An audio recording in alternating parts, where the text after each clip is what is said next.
Magandang gabi po. Sa ating pagpapatuloy ng ating panayang katuroan, ukol sa mga spiritual na kaloob, ang ating panayam ngayong gabi ay patungkol sa panayam bilang dalawa sa loob ng pagpapagaling. Dapat po nating makita at maunawaan kung ano ba yung pag-unawa sa pagpapagaling mula sa pananaw ng ating relasyon sa Diyos bilang ating Ama. Ito po yung mababasa natin sa Ebanghelyo ng San Lucas, Kabanata 11, talataan 1 hanggang 4, gayon din ang talataan 11 hanggang 13. Ito po ay patungkol sa pagtuturo ni Jesus patungkol sa panalangin. Akin pong babasahin. Nangyari na si Jesus ay nanalangin sa isang dako. Nang siya ay makatapos, isa sa kanyang mga alagad ang nagsabi, Panginoon, turuan mo kaming manalangin tulad ng pagtuturo ni Juan sa kanyang mga alagad. Sinabi ni Jesus sa kanila, kung mananalangin kayo, sabihin ninyo, Aming Ama na nasa langit, pakabanalin ang iyong pangalan, dumating nawa ang iyong paghahari, mangyari ang iyong kalooban, kung papaano sa langit, maging gayon din sa lupa. Ibigay mo sa amin ang kailangan naming tinapay sa bawat araw. Patawarin mo kami sa mga pagkakasala namin. Ito ay sapagkat kami rin ay nagpapatawad sa bawat may isang utang sa amin. Huwag mo kaming dalhin sa tukso, subalit iligtas mo kami mula sa masama. Sinong ama sa inyo ang magbibigay ng bato sa anak na humingi ng tinapay? Kung humingi ng isda, ang ibibigay ba niya sa kanya ay ahas sa halip na isda? Kapag siya ay humingi ng itlog, bibigyan ba niya siya ng isang alakdan? Kayo na masasama ay marunong magbigay ng mga mabuting kaloob sa inyong mga anak. Kung ginagawa ninyo ito, gaano pa kaya ang inyong ama na nasa langit, na kanyang ibibigay ang banal na espiritu sa kanila na humihingi sa kanya? Ang tanong, ano kaya ang saloobin ng ating Panginoong Jesucristo patungkol sa pagpapagaling? Ito po ay mababasa natin sa Ebanghelyo ng San Marcos, Kabanata 1, talataan 40 hanggang 41. Kung saan mababasa natin ang patungkol sa paglilinis ni Jesus sa lalaking ketongin. At isang ketongin ang lumapit kay Jesus na namamanhit at naninikluhod sa kanya. Sinabi niya kay Jesus, kung ibig mo, malilinis mo ako. Nahabag si Jesus. Inuunat niya ang kanyang kamay at hinipo ang ketongin at sinabi, ibig ko, luminis ka. Meron po tayong 4 na pangunahing uri ng panalangin para sa pagpapagaling. Isa na rito ang panalangin para sa pagsisisi. Ito po yung ating pagsisisi para sa mga personal nating kasalanan. Ang Ebanghelyo ni San Marcos, Kabanata 2, talataan 1 hanggang 12, ay may sinasabi patungkol dito. Kung saan makikita natin ang pagpapagaling ni Jesus sa paralitiko. Makalipas ang ilang araw, muling pumasok si Jesus sa Capernaum. Kumalat ang balita na siya ay nasa isang bahay. Kaagad na natipo ng maraming tao. Ano pat, wala nang matayuan kahit nasa may pintuan. Ipinangaral niya ang salita sa kanila. At pumunta sa kanya ang 4 na tao na pasan-pasan ang isang paralitiko. Hindi sila makalapit kay Jesus dahil sa dami ng tao. Kaya't binakbak nila at binutasan ang bubong sa tapat niya. Kanilang inihugos ang higaan na kinararatayan ng paralitiko.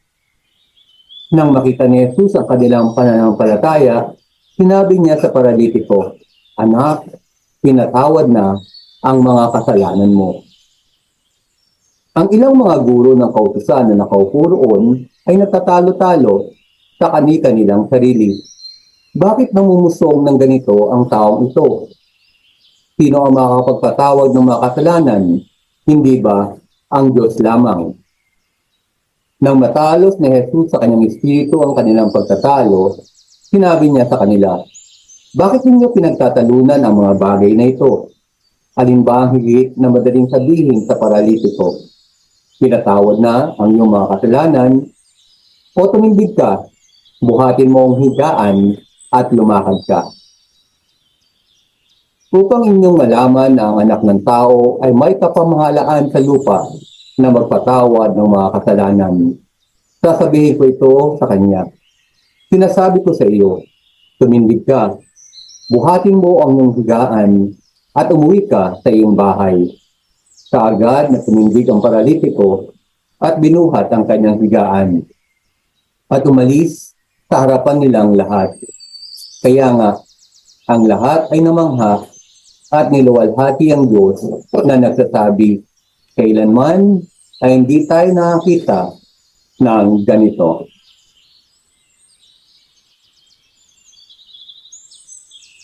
Ang ikalawa sa apat na pangunahing uri ng panalangin para sa pagpapagaling ay ang panalangin para sa panloob na pagpapagaling. Ito po ay para sa mga problemang emosyonal, yung mga sugat na dulot ng maling pagpapalaki o masasakit na karanasan.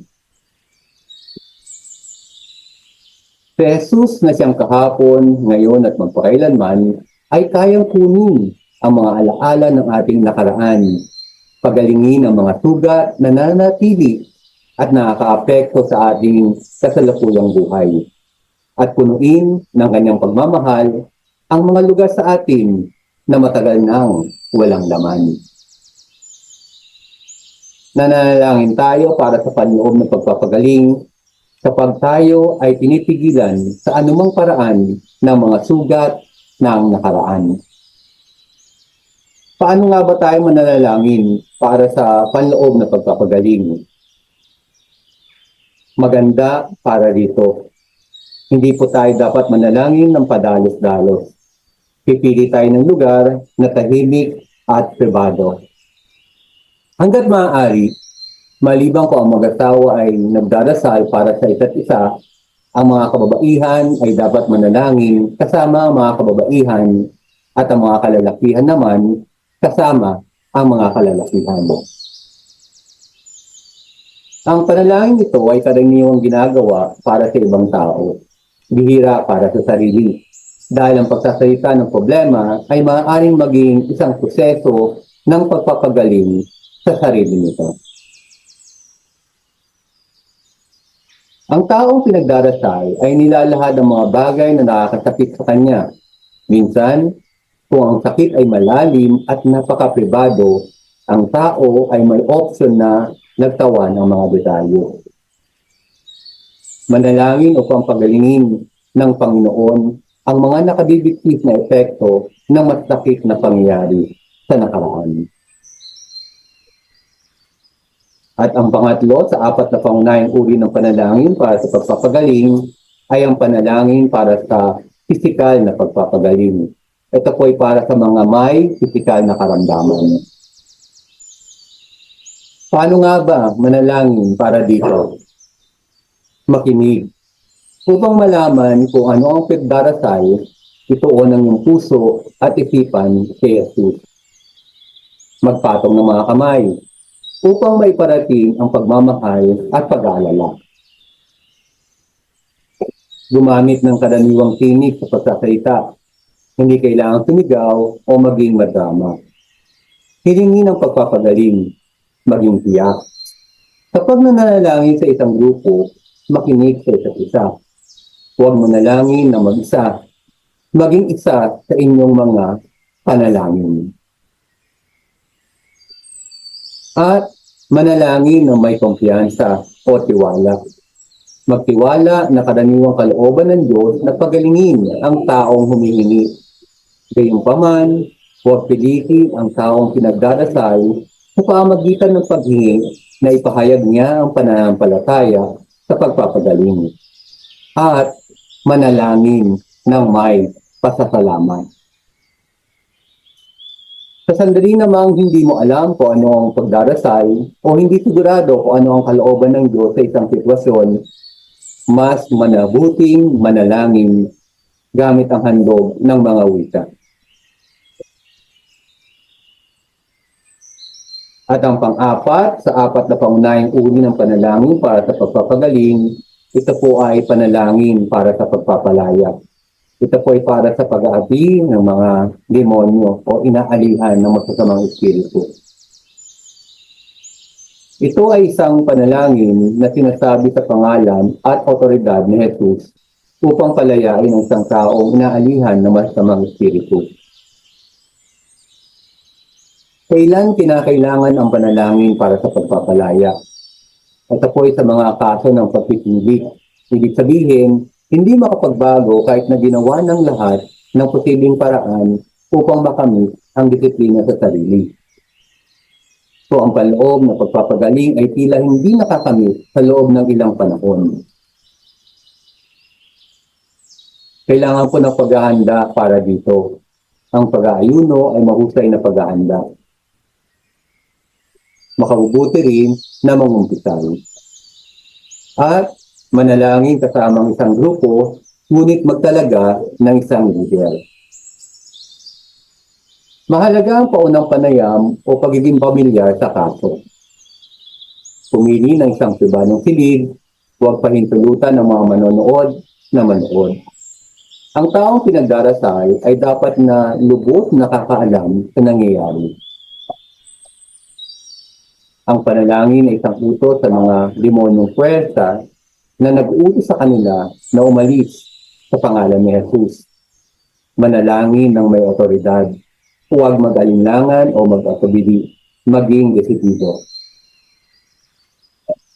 Kung hindi po may bibigay ang follow-up o kung walang katiyakan ng suportang Kristiyano, mag-atubiling manalangin para sa pagpapalaya dahil hindi makukumpleto ang pagpapagaling.